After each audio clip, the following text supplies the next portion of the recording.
मानसिक ग्रंथियां कैसे उलझ जाती हैं, अब कैसे उनको सुलझाना चाहिए, अब वो सुलझ सकती हैं, इस पर बहुत सुंदर विवेचन आप सुन रहे थे।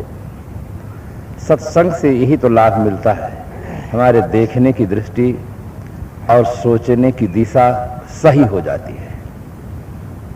आदमी इन्हीं दोनों के कारणों से दुखी है।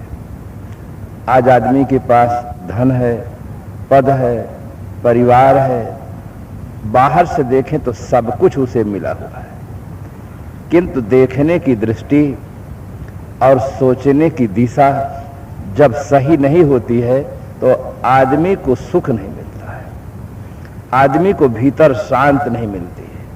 सब मिलते हुए ऐसा लगता है कि कुछ नहीं मिला हुआ। हमारे सोचने की दृष्टि पर सब कुछ निर्भर करता है। एक आदमी था, इस्लामी था, जा रहा था, गर्मी का दिन था, धूप थी, ऊपर से धूप थी, नीचे बालू थी, वो भी तप चुकी थी और उसके पैर में जूते नहीं थे। इस्लामी था। ये तो बहुत प्रसिद्ध है कि दुख में सुमिरन सब करे, सुख में करे न कोई, जो सुख में सुमिरन करे तो दुख काहे को हो। जब आदमी दुखी होता है तब उसे अपने इष्ट देव याद आते हैं, आराध्य देव याद आते हैं। इस्लामी होने के नाते वो कह रहा था कि ऐ परवरदिगार, तेरी बहुत बड़ी शुक्रिया होती कि मेरे लिए कम से कम पैर में जूता तो दे देता है, नीचे बालू बहुत तप चुकी है, मुझे अभी दूर जाना है, लक्ष्य बहुत दूर का है, बड़ी तेरी शुक्रिया होती कि मेरे पैर के लिए जूता दे देता। अल्लाह ताला से इबादत कर रहा था, चल रहा था, भीतर दुखी था। कुछ दूर चलता है, मन में भाव है कि मेरी प्रार्थना अल्लाह ताला सुना होगा, अभी थोड़ी देर के बाद कुछ शायद साधन मिले, इसी आशा से चल रहा था। सामने से एक व्यक्ति आ रहा था, दोनों हाथ से इशारा करके चल रहा था, उसका पास पैर नहीं था, हाथ से केवल सरकता हुआ चला आ रहा था। जैसे उस व्यक्ति ने उस व्यक्ति को देखा, उसकी दृष्टि बदल जाती है। जब दृष्टि बदल जाती है तो आदमी की सृष्टि बदल जाती है। दृष्टिरेव सृष्टि, जैसी दृष्टि होती है उसी प्रकार से सृष्टि प्रतीत होती है। सृष्टि कुछ और है और हमारी दृष्टि कुछ और होती है, इसीलिए जीवन में भ्रम पैदा होता है। उसकी दृष्टि बदल गई क्योंकि वो सामने वाले व्यक्ति को देखा, उसके पास पैर नहीं है, वो हाथ से इशारा करके आ रहा है। जैसे देखता है, उसने कहा ऐ परवरदिगार, तेरी बहुत बड़ी शुक्रिया है, जूता नहीं दिया तो कोई बात नहीं, कम से कम पैर तो सबूत दिया है कि मैं पैर से चल रहा हूं। अभी उसको कुछ मिला नहीं, किंतु उसकी दृष्टि बदल जाती है तो उसका सारा दुख समाप्त हो जाता है। जो दुख से दुखी था उसका दुख दूर हो जाता है, इतना कहने मात्र से कि उसमें मेरे पास तो कम से कम पैर तो हैं, सामने वाले व्यक्ति के पास तो पैर ही नहीं। तो इस प्रकार से यदि सत्संग के माध्यम से हमें जो विचारने की दृष्टि है, सोचने की दृष्टि है, अगर वो मिल जाए तो हमारे पास जो है वो बहुत है। हम उसका जीवन में उपयोग भी करके समाप्त नहीं कर सकते, इतना हमारे पास में है। किंतु हम जब पड़ोसी को देख लेते हैं कि उसके पास 4 मंजिल का मकान है, उसके पास गाड़ियां हैं, ये है, तो हम भीतर भीतर दुखी होने लग जाते हैं। यद्यपि उससे हमारा कोई लेना देना नहीं है, किंतु हमारी दृष्टि विपरीत चली जाती है, हमें दुख होने लग जाता है।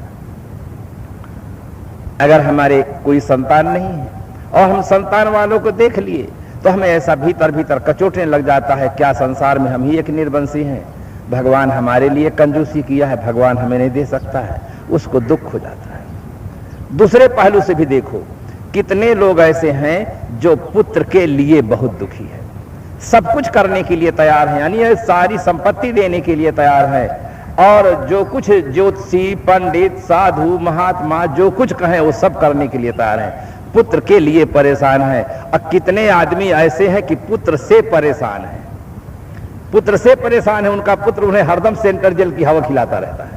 सुबह होते ही कोई ना कोई उलाहना आ जाता है कि तुम्हारा लड़का ऐसा है वैसा है। वो पुत्र से परेशान है।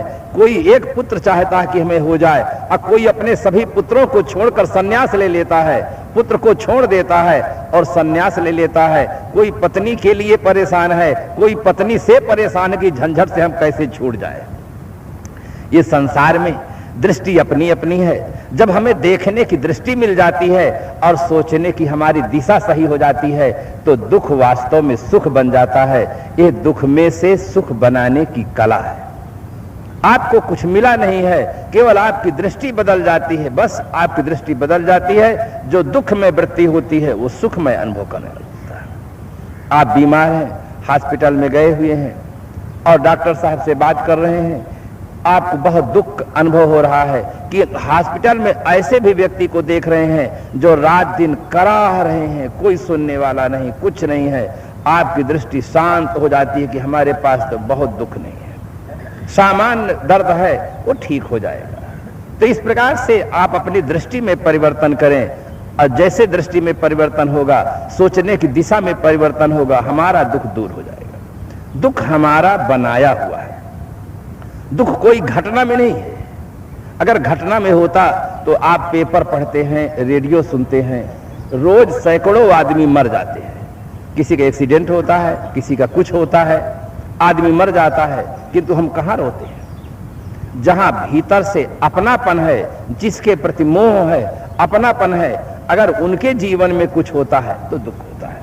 और उसमें भी अगर विवेक करें तो जब आप पैदा हुए थे आप बिल्कुल अकेले थे, और जब यहां से प्रस्थान करेंगे तब भी आप बिल्कुल अकेले जाएंगे। कोई किसी के साथ में ना आता है और न जाता है। बीच में मिले हुए प्राणी और पदार्थ मिलते हैं, इनके साथ आप सुंदर व्यवहार करो। सुंदर व्यवहार करना, प्रेम करना अलग चीज है, किंतु उनके वियोग में रोना और दुखी होना ये बिल्कुल अलग चीज है। संजोग का वियोग तो होता ही है, आज हो 10 साल के बाद हो, वियोग तो होगा ही। जब वो परिणाम निश्चित है तो उसके लिए हम शोक क्यों करें, दुखी क्यों रहें? तो इस प्रकार से हर आदमी को अगर सत्संग के माध्यम से सोचने की दिशा सही हो जाए और उसकी दृष्टि में परिवर्तन हो जाए तो हम जहां हैं वहीं सुखी हो सकते हैं, असुखी रह सकते हैं। घटना किसी प्रकार की घट सकती है, सब संभव है। जब हम जन्म लिए थे कितने असमर्थ थे, कितने लाचार थे, अपने आप उठकर न खड़े हो सकते थे, न अपनी बात हम बता सकते थे, और न हम चल सकते थे, न कोई क्रिया कर सकते थे, इतने लाचार थे। आज कितने समर्थ हैं, उठकर खड़े हो जाते हैं, अपने मन की बात दूसरों से बता देते हैं, और जो सोचते हैं विचारते हैं उसके अनुसार कर्म करने में स्वतंत्र हैं। तो इस प्रकार से सारी परिस्थितियां बदलती रहती हैं। आदमी के जीवन में उतार चढ़ाव आता है, सुख दुख के ज्वार भांटे आते हैं, किंतु तुम रहते हो, तुम साक्षी हो। अपने साक्षी स्वरूप को न भूलो। दुख भी जीवन में आया, सुख भी जीवन में आया, आज दोनों नहीं रहे। कितने बार आप शादी में, उत्सव में गए होंगे, मित्रों के साथ, स्वजनों के साथ खूब हंसे होंगे, खूब प्रसन्न रहे होंगे। कितने बार ऐसे भी जगहों पर गए होंगे जहां शोक का वातावरण रहा होगा, आपको गम का अनुभव हुआ होगा, दुख का अनुभव हुआ होगा, आंसू बहाए होंगे। आज वो न दिन रहा दुख का और न रहा सुख का। आज के 10 साल पहले जो सुख के दिन थे वो आज कहां है? इसी प्रकार से जीवन में जो आज के दिन हैं वो भी 10 साल के बाद नहीं रहेंगे, केवल स्मृति रह जाएगी। तो इस प्रकार से सत्संग के माध्यम से हमारे जीवन की गुत्थियों का सुलझना चाहिए, और इसीलिए लोग सत्संग में आते हैं। सामान्य वर्ग के व्यक्ति नहीं, बड़े बड़े राजा महाराजा भी संत गुरु संतों के चरणों में जाते हैं और अपने जीवन के राज को समझने का प्रयास करते हैं। जिंदगी एक पहेली है, इसमें बड़ा राज छिपा है। देखने में तो ऐसा लगता है ये पेड़ दिखाई देता है, पत्ते दिखाई देते हैं, फूल दिखाई देता है, फल दिखाई देता है, ऐसा लगता है कि पेड़ सच है, किंतु जिसके आधार से पेड़ खड़ा है वो चीज ही नहीं दिखाई देती है, और उस पर लोगों की दृष्टि भी नहीं जाती है। लोगों की आम मान्यता तो यही है कि जो दिखता है वो सच है, ये मानता है, किंतु यह मानता विवेक सम्मत नहीं है। जो देखने वाला है वो सच है, जो दिखता है वो झूठ है। कितना उल्टा मालूम होता है कि जो दिखता है वो झूठ है और जो देखने वाला है वो सच्चा है। जिसके आधार से पेड़ खड़ा है वो है जड़, मूल, वो नहीं दिखाई पड़ती है, वो जमीन के नीचे है। इसी प्रकार से पूरा शरीर हमें दिखाई पड़ता है, किंतु जिसके आधार से शरीर खड़ा है वो चीज नहीं दिखाई देती है, वो सत्ता नहीं दिखाई देती है। वो सत्ता है आत्म सत्ता, चेतन सत्ता, जीव सत्ता। वो सत्ता जिस दिन शरीर से निकल जाती है शरीर गिर पड़ता है।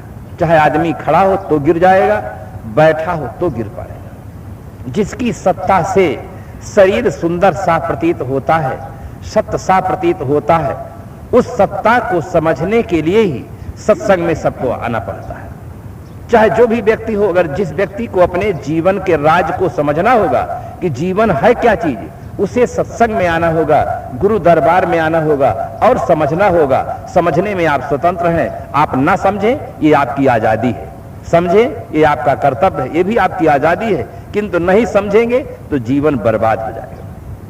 नहीं समझेंगे तो जीवन में दुख आएगा, अशांति आएगी, चिंता आएगी, समस्या आएगी। तब भगवान को दोष न देना, जमाना को दोष न देना कि जमाना खराब है, समाज खराब है इसलिए हम दुखी हैं। जब ऐसी परिस्थिति आए तब यह ख्याल रखना कि हमारे कहीं जीने में भूल हो गई है, उसके कारण से दुख आता है। और दुख किसी आदमी को प्रिय नहीं है, चाहे नर हो या नारी। हर आदमी अपने जीवन में सुख चाहता है, शांति चाहता है। सुख और शांति चाहते हैं तो हमें जीवन के राज को अच्छी तरह से समझना चाहिए। हमें दुख का अनुभव कब होता है? जब तक हमारे मन में किसी प्रकार की कोई कामना नहीं होती है, कोई इच्छा नहीं होती है, तब तक दुख का अनुभव किसी को नहीं होता है। एक सिगरेट पीने वाला भी जब तक उसके मन में सिगरेट पीने की वासना नहीं होती है, इच्छा नहीं होती है, तब तक सिगरेट की ओर उसका हाथ नहीं जाता है और वो सिगरेट नहीं पीता है, उसको दुख नहीं सताता है। हर आदमी के अंदर दुख है इच्छा का। इच्छा जैसे उठती है उसको दुख का अनुभव होता है, अतृप्ति का अनुभव होता है, अशांति का अनुभव होता है। पदार्थों का आश्रय लेता है तो उसे क्षणिक तृप्ति लगती है, क्षणिक सुख मिलता है, क्षणिक शांति लगती है, बस उसी में वो भूल जाता है। इच्छा की सदा के लिए निवृत्ति हो जाए कितना बड़ा सुख होगा। जिस इच्छा की शांति के लिए हम पदार्थों का आश्रय लेते हैं और थोड़ी देर के लिए शांत होती है, हमें बड़ा सुख लगता है कि बहुत सुख मिल गया, और सदा के लिए हमारी इच्छा शांत हो जाए तो इससे बढ़कर सुख क्या होगा। किंतु जीवन के राज को आदमी समझता नहीं। हम बाहर के राज को तो जानते हैं। आप कबीर सत्संग आश्रम के लिए जब घर से चले हैं तब आप आश्रम की ओर मुंह कर दिए हैं और चल दिए हैं, आश्रम में आ गए हैं। और आश्रम से जब घर की ओर चलेंगे तब क्या करेंगे? घर की ओर मुंह कर देंगे, आश्रम की ओर पीठ कर देंगे और चल देंगे, आप अपने घर पहुंच जाएंगे। आने और जाने का रास्ता एक होता है। दुनिया में ऐसा कोई रास्ता नहीं है जो एक दिशा की ओर जाता है। हर रास्ताएं दो दिशा की ओर जाती हैं। अगर पूरब की ओर रोड गया है तो पूरब की ओर भी जाएगा, पश्चिम की ओर भी जाएगा, दो दिशा की ओर जाता है। ये इंद्रियां हमारी बहिर्मुख है। हम आंख से देखते हैं, कान से सुनते हैं। आंख से रूप को देखते हैं, कान से शब्द को सुनते हैं, बाहर की चीजों को देखते हैं। इन्हीं आंखों से हम भीतर भी प्रवेश